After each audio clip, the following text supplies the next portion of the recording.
Hey, what is up, everybody? This is Stevie Breach coming to you here today. Hope everybody is out there enjoying your Father's Day. I hope everybody had a good Flag Day on Friday. I still don't really know what Flag Day is, but we put the flag up for the summer on that day. We don't keep it outside all year round, but we got it up there now. But tomorrow, Monday Night Raw, we're going to be finishing up the King of the Ring opening round, Fatal 4-Ways. You get the big one that we talked about yesterday with Jey Uso.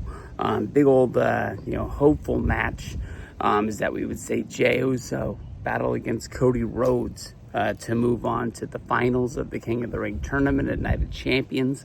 If Jey Uso wins his match, whoever wins it is going to fight Cody Rhodes. And like we said earlier this week, anytime you get to see Cody Rhodes wrestle on SmackDown, that's a plus. Dude, that guy's a fighting champion. He'll fight anybody, anywhere. But like these days, seeing your favorite superstar on Raw and SmackDown isn't as automatic as it was back in the day of the 2010s, when you basically knew that like Seth Rollins was going to wrestle each and every show.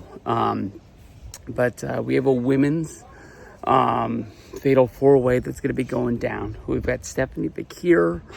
We've got a returning Asuka. We've got Raquel Rodriguez from the Judgment Day.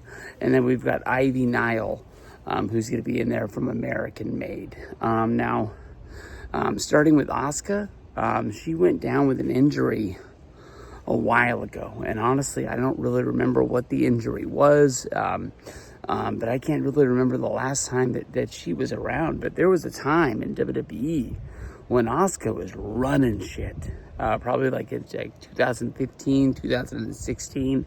She had that huge, long, undefeated streak. I think Charlotte was the first to beat her at WrestleMania. But she's never really lost her step. Anytime that she's been around, WWE has always treated her like a big star. I wouldn't be surprised if a lot of people are picking her to get the win because of the fact that she's coming back and she hasn't been around. Nile is somebody who got my attention a few years ago when the first time I ever saw her. I believe it was in a Royal Rumble match. And that chick is huge. And although we've seen her like in a couple like intergender, 6-man matches with the Creeds and things like that, that chick is huge and she can move mountains. I've just bluntly said this in a few of these Fatal 4-Way videos. We're talking about like who was in those Money in the Bank 3-ways. I can't really remember the last time she won a match.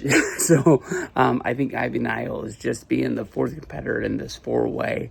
Raquel Rodriguez, I think she's got a lot going on with the Judgment Day. I wouldn't be surprised if she's going to be involved in the whole Liv Morgan and Nikki Bella affair. I wouldn't be surprised if we see Brie Bella return before Evolution 2.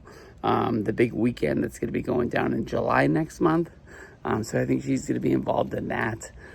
Stephanie Vaquer is just one of the hottest things in wrestling. I'm not saying that she's hot. No, I'm trying to talk myself out of saying that she's the hottest.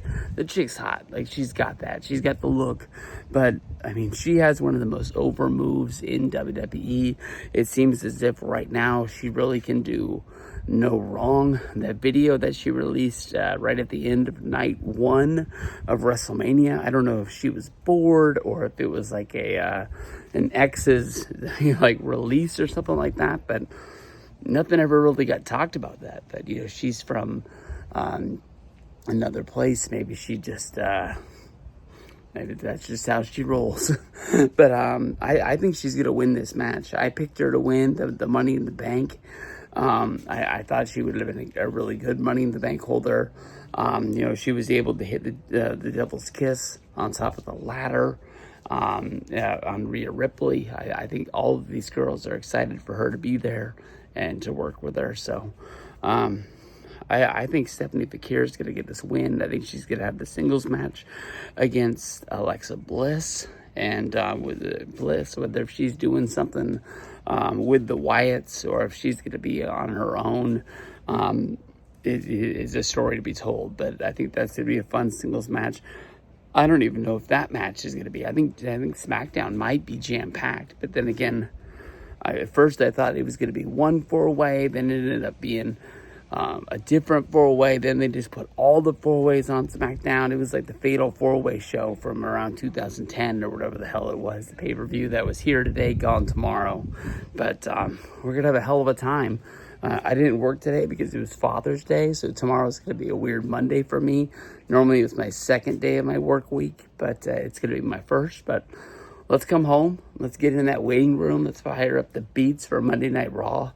I don't think I talk about that enough on here. I know I do a weekly tweet when I jump into the waiting room waiting for Raw to start, but that's one of my favorite things of Monday. I wake up, I listen to the Click This Kevin Nash podcast, and right before Raw, I know that I'm going to get 10 minutes of awesome beats waiting in the waiting room for Raw to start on Netflix. Peace out, everybody.